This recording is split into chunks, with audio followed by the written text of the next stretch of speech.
Bismillahirrahmanirrahim. Assalamualaikum warahmatullahi wabarakatuh.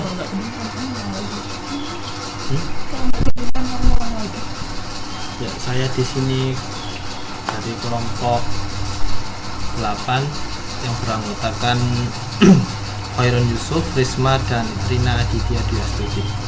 Jadi di sini saya akan menjelaskan tentang konsep dasar hak dan kewajiban warga negara. Oke, baik. Kita lanjut yang pertama. Pengertian umum dari hak dan kewajiban.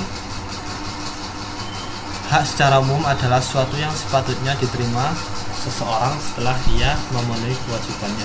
Jadi hak akan ada ketika seseorang sudah melakukan kewajibannya. Sedangkan kewajiban adalah sesuatu yang seharusnya dan wajib dilakukan seseorang dengan legitimasi yang berlaku dalam masyarakat ataupun dalam suatu hukum. Hak dan kewajiban juga telah diatur dalam Undang-Undang Dasar 1945. Nah, lebih lanjut lagi, kita uraikan apa itu hak sebagai warga negara dan kewajiban kita sebagai warga negara. Hak warga negara adalah sesuatu yang dapat dimiliki oleh warga negara dari negaranya, seperti hak untuk hidup secara layak, hak berpendapat, hak mendapatkan keamanan, pelayanan, dan hak yang lain-lain, yang mana itu semua telah tercantum dan diatur dalam Undang-Undang Dasar 1945. Sedangkan kewajiban warga negara terhadap negaranya adalah kewajiban untuk membela negara dan mentaati undang-undangnya. Nah, prinsip utama dalam penentuan hak dan kewajiban warga negara adalah keterlibatannya warga negara tersebut, baik secara langsung ataupun tidak langsung, melalui perwakilan dalam setiap perumusan hak dan kewajiban tersebut, sehingga warga negara sadar dan memperlakukan hak dan kewajiban sebagai bagian dari kehidupannya.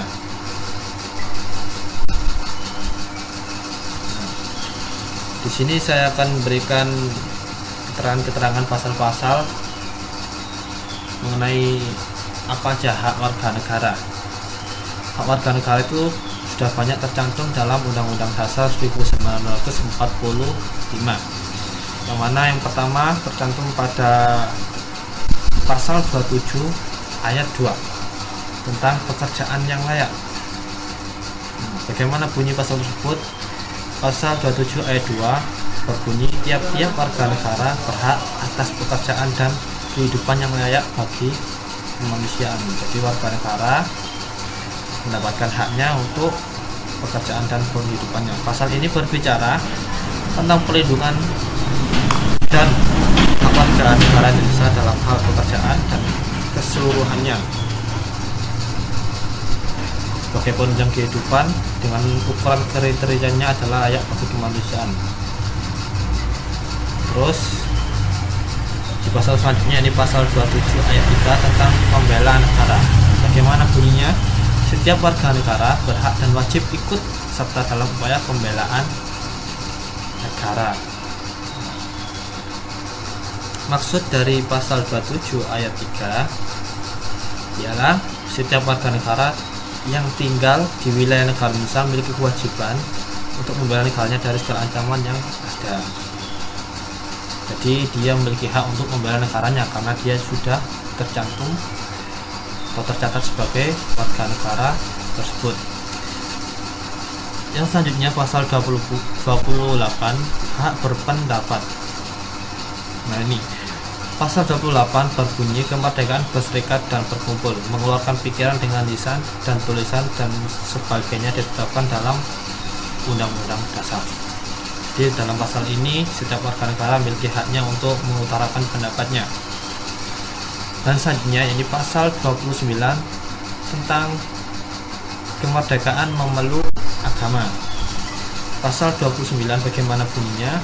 Isi pasal 29 Undang-Undang Dasar 1945 yang pertama adalah negara berdasar atas ketuhanan yang Maha Esa.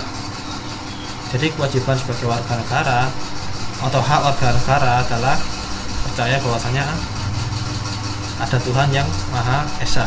Terus kemudian 2, negara menjamin kemerdekaan tiap-tiap penduduk untuk memeluk agamanya masing-masing dan untuk beribadat menurut agamanya dan kepercayaannya tersebut. Ketika seseorang sudah memiliki kepercayaan berdasarkan ketuhanannya, maka negara menjamin orang tersebut untuk melakukan suatu ibadah dengan keyakinan yang sudah dipercayainya. Oke, selanjutnya tentang pasal 30 ayat 1, hak dalam pertahanan keamanan negara. Pasal 30 ayat 1,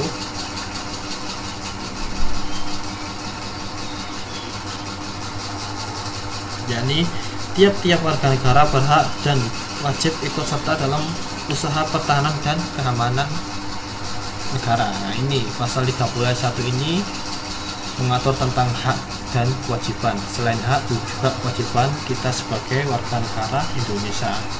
Jadi warga negara Indonesia punya hak untuk membela negaranya. Selanjutnya pasal 31 ayat 1 hak mendapat pengajaran. Pasal 31 ayat 1 adalah berbunyi, setiap warga negara berhak mendapatkan pendidikan tanpa memandang ras ataupun suku. Jadi setiap warga negara yang tercatat sebagai warga negara Indonesia itu berhak mendapatkan pendidikan yang layak. Selanjutnya yakni pasal 32 ayat 1 hak mengembangkan dan memajukan kebudayaan. Pasal 32 ayat 1 hak mengembangkan dan memajukan kebudayaan. Jadi di pasal ini berbunyi negara memajukan kebudayaan nasional Indonesia di tengah peradaban dunia dengan menjamin kebebasan masyarakat dalam memelihara dan mengembangkan nilai-nilai budayanya. Jadi seorang warga negara juga memiliki hak untuk mengembangkan dan memajukan kebudayaannya, entah itu diperkenalkan di forum internasional ataupun forum nasional.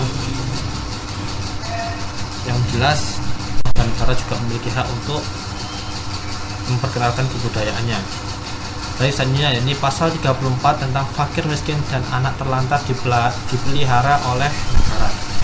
Di pasal ini 34 sebelumnya dalam Undang-Undang Dasar 1945 itu tidak ada ayatnya, akan tapi setelah diamandemen ada ayatnya, yang mana ayat pertama ini berbunyi fakir miskin dan anak-anak yang terlantar dipelihara oleh negara. Nah, ini haknya seorang fakir miskin dan anak-anak yang terlantar itu sudah sepatutnya menjadi perhatian oleh negara.